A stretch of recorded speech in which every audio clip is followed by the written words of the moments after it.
அதான் நானும் பார்த்துட்டு இருக்கேன். அவளை நிறுத்தி ஏதாவது பேசி தொலையண்டா.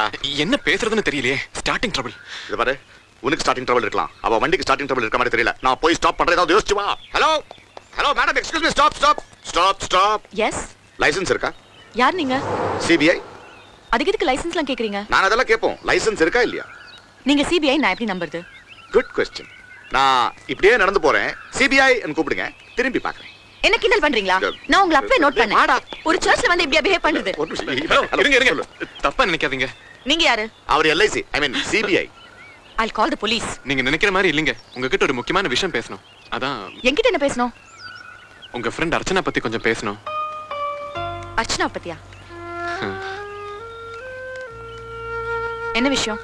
அது வந்து அர்ச்சனாக்கு ஒரு நல்ல வரணும் வந்திருக்கேங்க. பேரு கார்த்திக், கீபோர்ட் பிளேயர். நான் ரொம்ப நல்லவன், அவன் என்ன விட நல்லவன். யாரு?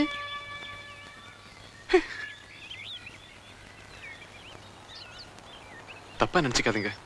அர்ச்சனா இருக்கிற அதே அபார்ட்மெண்ட்ல தான் நானும் இருக்கேன். நேத்து அர்ச்சனோட பாட்டிக்கு உடம்பு சரியில்லாம போனப்போ நான் தான் ஹாஸ்பிட்டல் கூட்டு போனேன். ஓ. உங்க கூட ஒரு 10 நிமிஷம் பேசணும். ப்ளீஸ். வாழ்க்கையில சில விஷயங்கள் ஏன் இப்படி இருக்குன்னு நம்மளால சொல்ல முடியாது இல்லையா? அந்த மாதிரி ஒரு விஷயம் தான் அர்ச்சனா. அவளுக்கு 3 வயசு இருக்கிறப்பதான் அவளுக்கு இந்த மாதிரி ஒரு குறை இருக்குன்னு கண்டுபிடிச்சாங்க.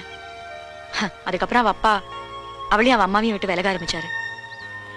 அவ அம்மாவுக்கு அவங்க வாழ்க்கையை காப்பாத்திக்க போராடவே நேரம் சரியா இருந்தது. அந்த வயசுல கிடைக்க வேண்டிய அன்பு, பாசம் எதுவுமே இல்லாம அவ வளர்ந்தா. ஒரு கட்டத்துல அவ அப்பா வேற ஒரு பொண்ணு கல்யாணம் பண்ணிட்டு நிரந்தரமாவே பிரிஞ்சுட்டாரு. அவளுக்கு 6 வயசு இருக்கும்போது அவ அம்மாவே இறந்துட்டாங்க.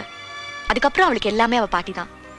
சின்ன வயசுல இருந்தே அவ அப்பா அம்மாவோட சண்டை சச்சரவை பார்த்து வளர்ந்ததுனாலயோ என்னவோ அவ ஒரு முரட்டுத்தனமான குழந்தையாவே வளர்ந்தா. ஆனா இது எல்லாத்தையும் மீறி அவ யார்கிட்டயும் எதையும் எதிர்பார்க்க கூடாதுன்னு நினைப்பா. இந்த உலகத்துல யாருமே அவளை பார்த்து இறக்கப்படக்கூடாது, ஆச்சரியப்படணும்னு நினைப்பா. அதுக்காக நிறைய திறமைகள் வளர்த்துக்கிட்டா. நல்லா படிச்சா, நல்லா பெயிண்டிங் பண்ணுவா, நல்ல சிற்பங்கள் செய்வா, கராத்தே கும்புலாம் கூட கத்துக்கிட்டா.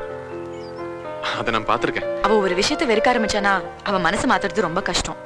பொதுவா ஆண்கள் நம்பிக்கையானவங்க இல்லைங்கிற எண்ணம் அவளுக்கு இருக்கு. ஓ, அப்புறம் கிளம்பலாமாடா? இருடா. இல்லைங்க, அவ அப்பா அம்மா கிட்ட கிடைக்காத அன்பை என்னால அவளுக்கு கொடுக்க முடியுங்கிற நம்பிக்கை எனக்கு இருக்கு. அது ஏன்னு கேட்காதீங்க, ஏன்னா எனக்கு சொல்ல தெரியல. எனக்கு உங்களை முன்ன பின்ன தெரியாது. இருந்தாலும் ஆண்டவன் சன்னிதானத்துல வந்து அர்ச்சனா பத்தி கேக்குறீங்க. உண்மையா இருப்பீங்கன்னு நம்புறேன். எங்க நம்ம பேசும்போது அவ புரிஞ்சுப்பாளா? முகத்தை பார்த்து பேசினா உதட அசையது வச்சு புரிஞ்சுப்பா. அர்ச்சனாவுக்கு பாட்டி தவிர சொந்தக்காரங்க யாராவது இருக்காங்களா? இருக்காரு, ஒரு கார்டியன், மிஸ்டர் அனந்த கிருஷ்ணன். ஓ, இந்த பேர் எங்கேயோ கேட்ட மாதிரி இருக்கே. ஆமா, உங்க அபார்ட்மெண்ட்ல தான் இருக்காரு. இன்ஃபேக்ட் உங்க அபார்ட்மெண்ட் செக்ரட்டரி அவர் தான். Okay, bye. பை. டேய் கார்த்திக், பொதுவா காதலிப்பாங்க, அப்புறம் வில்லன் வருவான், அதுக்கப்புறம் தான் பிரச்சனை வரும். இங்க பிரச்சனை ரெடிமேடா இருக்கு, வில்லனை ஃபிளாட்ல ரெடி பண்ணிட்டேன். இதுக்கப்புறம் யாரு? பாட்டியா?